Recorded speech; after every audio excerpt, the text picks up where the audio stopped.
what we're doing here is we're gonna bake persimmons. It's a simple recipe. Don't get too caught up on the recipe. I'm doing mine in a 9x6 pan, but if you use a bigger pan or a smaller pan, just adjust the recipe accordingly. So we're gonna cut these persimmons. We're just gonna lay them on the side. You wanna cut the end off and cut the end off. Get rid of those, and then just cut them in half. We're gonna use, the recipe says 12 to 14 persimmons, and again, just adjust it accordingly. You don't have to be that particular with it. So when you're choosing your persimmons, make sure that they're the same ripeness, so they bake at the same time. They're around for a long time in the winter too, fruity persimmons. So now that I've got my persimmons cut, the recipe calls for 3/4 cup of butter. Again, that's really just the guideline. What you want to do is you want to take the small diced butter and you just want to dot it over the bottom of the pan. You don't have to be too precise.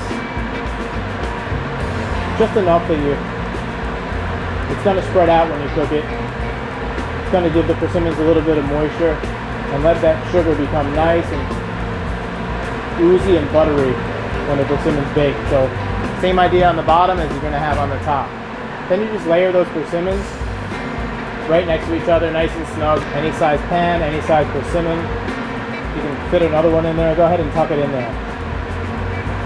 Tighter the better with these because they're going to shrink up. They're going to concentrate. That's what's great about the recipe is as the persimmon concentrates, the sugar is going to concentrate as well, and they're just going to get sweeter and sweeter, more and more delicious.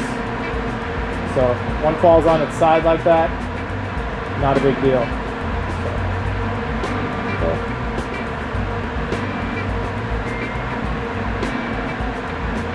And they're going to pop out like that. It's okay. So I've got my persimmons layered in the pan like that. I'm going to go ahead and do the same thing with the butter. Again, not a particular recipe. This is a great recipe for entertaining because it doesn't take too much of your attention and you can do it in stages. You could do this recipe, you could do it here, you could throw it in the fridge or leave it on the counter if you have guests come over.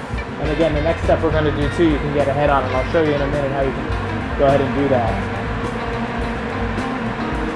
So that's the first step of our persimmon crisp, and then we're going to go ahead and make the streusel.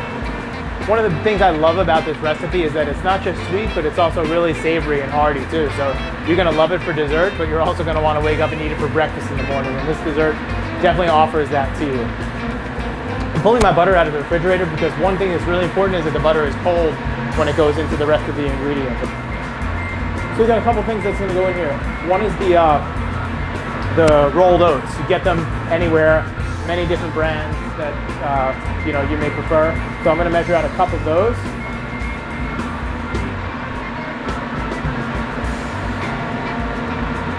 Right into the mixer.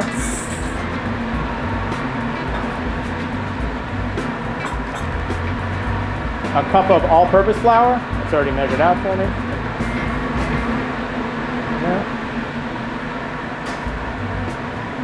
1 cup of barley flour. The reason I like to use barley flour is because it's going to do a couple of things. It's going to help your streusel brown very evenly, and it's also going to add a really hearty, earthy flavor to it. And that's what I was talking about. This, with the mixture of the oats, it's going to make your streusel really savory. So that with the sweetness of the persimmons, again, it's going to add a more complexity to your dessert. 1 cup of the barley flour. I'm going to add 1 cup of brown sugar. Got a teaspoon of salt. That's going to wake everything up just a little bit.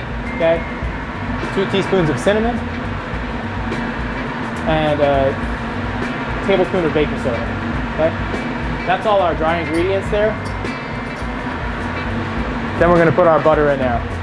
Important that your butter is cold, once again, and that it's cube small. It doesn't have to be, again, so small, but as small as you can get it without stressing yourself out. What fun is dessert if you're stressed out about it, but it's going to incorporate better if it's small. If you don't have a stand mixer, you can put this in a bowl and do it with a fork. You put that on, start it slow so the butter doesn't come back up on you. And just mix it until the butter's incorporated. Now you don't want to overmix this. If you see chunks of butter in there, that's a good thing. You want those gobs of butter. So you see how that has some nice clumps in there, kind of chunky, all the oats incorporated the butter. That's exactly what you want out of that. Just what you want to see. Perfect. Now, the recipe calls for 2.5 cups of the streusel. This is going to give you a little bit more than you need, okay? Not a problem. It's actually a good thing. So, and again, this is not a science. Just going to pour that on top. Nice and even. Cover the persimmons. If you get real big chunks of butter like that, fine. Break them up a little bit. So cover them evenly. I'm just going to wrap it in foil, aluminum foil. Now the recipe here says bake for 40 minutes, right, at 325 degrees.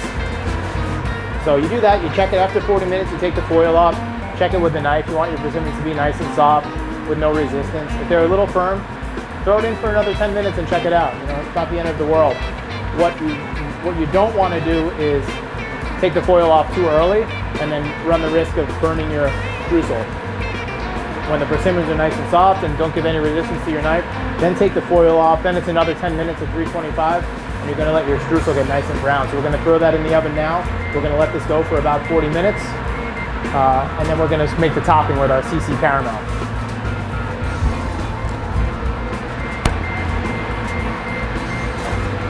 Now we're going to make the whipped topping for this persimmon crisp.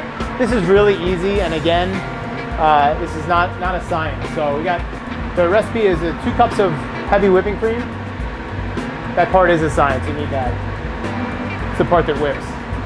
So 2 cups of mascarpone cheese. I like this. This is that rich Italian cream cheese. This really adds a rich, savory elements to the whole thing. And this is what's special about this dessert, is the savory elements of it. So we're gonna add that in there. Okay. And we're just gonna get that slowly incorporating. Slowly start that so the cream doesn't go all over the place.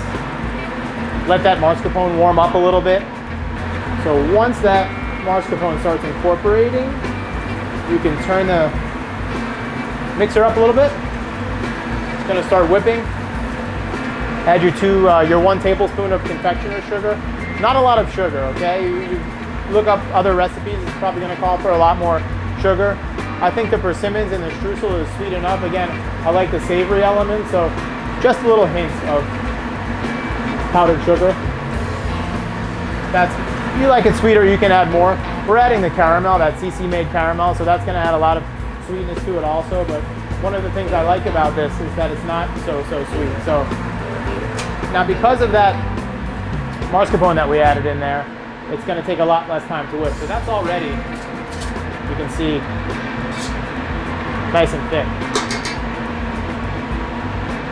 and delicious. So we have the CC made caramel. The recipe calls for 4 ounces. If you don't like that much caramel, you should probably turn off this video and go to your therapist. But if you like more caramel, add as much as you like. So we're just going to add a couple ounces at a time, just so it incorporates easier. And again, slowly get it going.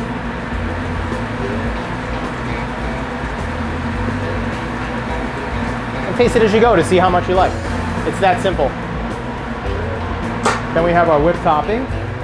If you see, it doesn't, you have a little bit there on the bottom, not incorporated, just fold it through with your spatula. I like when it has a little swirl to it and not everything is fully incorporated. It's got that homey, rustic kind of look, and then you get a little different complexity with each bite. Some has a little caramel, some has a little mascarpone.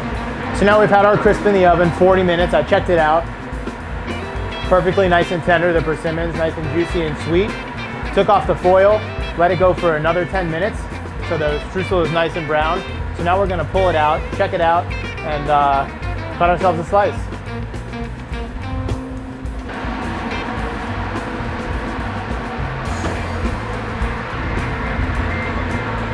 That's looking perfect, smells delicious. Now remember, this is a super rustic dessert, or breakfast if you decide to be it. So it's not gonna get, you're not gonna get perfect slices out of it. You're just gonna take a spoonful, try and find a persimmon or 2, and just get yourself a little piece like that. The streusel's gonna fall apart. It's not a pie, you know, it's not a cake. It's baked persimmons, it is what it is, so. Just gonna stir. I like to serve my mascarpone on the side so people can use it as they like, and they're not, you know, if they want a lot, they can put a lot on. If they want a little, they can put a little bit on. But that's the dish right there. Baked persimmons with barley streusel and CC made caramel mascarpone.